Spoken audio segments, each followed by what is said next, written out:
আসসালামু আলাইকুম everyone, welcome back to my YouTube channel Zarin designer. আপনাদের সবাইকে স্বাগতম। আমি আজকে আরও একটি নতুন এবং ইউনিক মডেলের সালোয়ারের মোহরের ডিজাইন শেয়ার করব। তো আমি এখানে বিট সেলাই দিয়ে এবং বক্স প্লেট কুচির মধ্যে ডিজাইনটি তৈরি করেছি। বক্স প্লেট কুচির মধ্যে যে ডিজাইনটা করেছি এরপর মাঝখানে আমি একটি করে পুঁতি অ্যাটাচ করে দিয়েছি।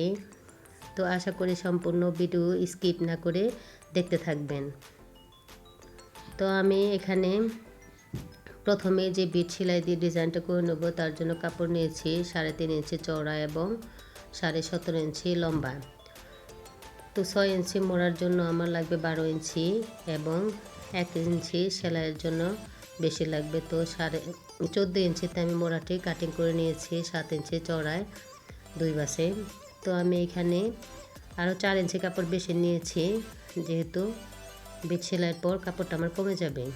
তো অবশ্যই কিন্তু 1 ইঞ্চি পরিমাণ ফাঁকা রেখে বিট সেলাই দিয়ে ডিজাইনটা করে নেবেন। তো বিট সেলাইটি দেওয়ার পর আপনার কিন্তু এখানে কাপড় মোট হবে 14 ইঞ্চি। তো আমি বিট সেলাই করার পর এটি মোহরিতে অ্যাটাচ করে নেব।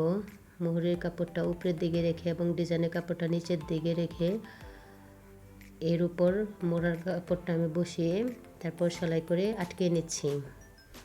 তো অবশ্যই সালোয়ারের কাপড়ের উপরে কিন্তু একটি চাপ সেলাই দিয়ে নেবেন। তো চাপ সেলাই দেওয়ার পর আমি সোজা সাইডের দিকে কাপড়টা এনে ডিজাইনের এবং মাথার দিকে কাপড়টা 1/2 ইঞ্চি পরিমাণ মুড়িয়ে ভিতর দিকে দিয়ে এর উপর সেলাই দিয়ে আমি ডিজাইনের কাপড়টা আটকে নিলাম। তো আমি এই পর্যায়ে বক্স প্লেট কুচির জন্য কাপড়টা তৈরি করে নেব। এখানে আমি কাপড় নিয়েছি 32 ইঞ্চি লম্বা, 4 ইঞ্চি চওড়া নিয়ে এবং আরও 7 ইঞ্চি কাপড় অ্যাটাচ করেছি। তো লম্বা করে আমি নিয়েছি, যেহেতু কুচির কাপড়টা আমার বেশি লাগবে। বক্স প্লেট কুচিতে কিন্তু অনেক কাপড় লাগে। তো আমি সাইডের মাথাটাও কিন্তু সেলাই দিয়ে আটকে নিয়েছি। এই মাথা দিয়ে আমি কিন্তু একটি কলমের সাহায্যে ফিতাটি উল্টিয়ে নেব। তো উল্টানো প্রায় শেষ। আমার যে মাথাটা সেলাই করে নিয়েছিলাম একটি মাথায়, মাথাটা আমি একটু কাটিং করে নেব। তো আমি সেলাইয়ের অংশটা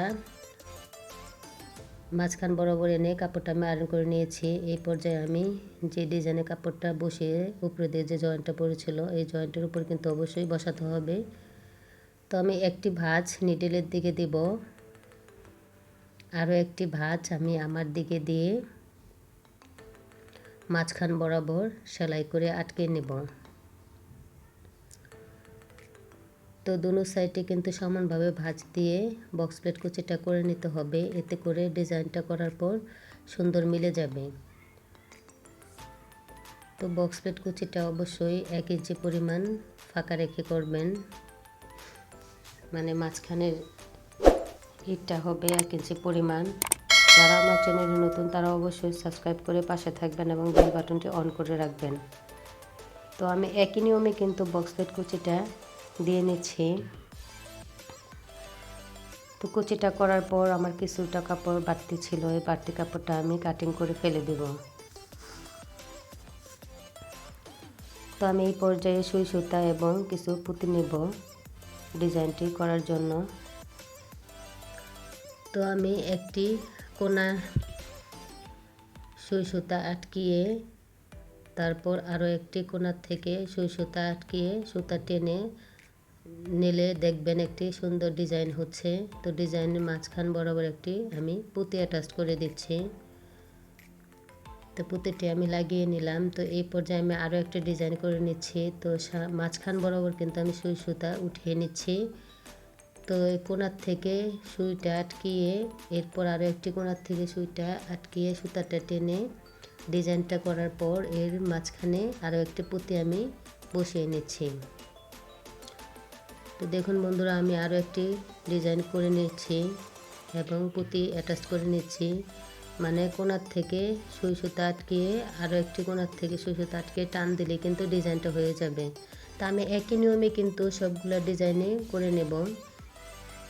তো সবগুলো ডিজাইন করার পর দেখুন আমার ফাইনাল লুকটা দেখতে কিন্তু অনেক সুন্দর লাগছে। তো আমি এই পর্যায়ে ভাঁজ দিয়ে মোড়াটা 6 ইঞ্চি পরিমাণ রেখে আমি সাইডে সেলাইটা দিয়ে নিচ্ছি। তো তো সাইডটা সেলাই করার পর আমি উল্টিয়ে দেখাচ্ছি বন্ধুরা। তো দেখুন বন্ধুরা, আমার সালোয়ারটি কিন্তু করা শেষ। কেমন হয়েছে বন্ধুরা অবশ্যই কমেন্টে জানাতে ভুলবেন না। আল্লাহ হাফেজ। Thank you for watching.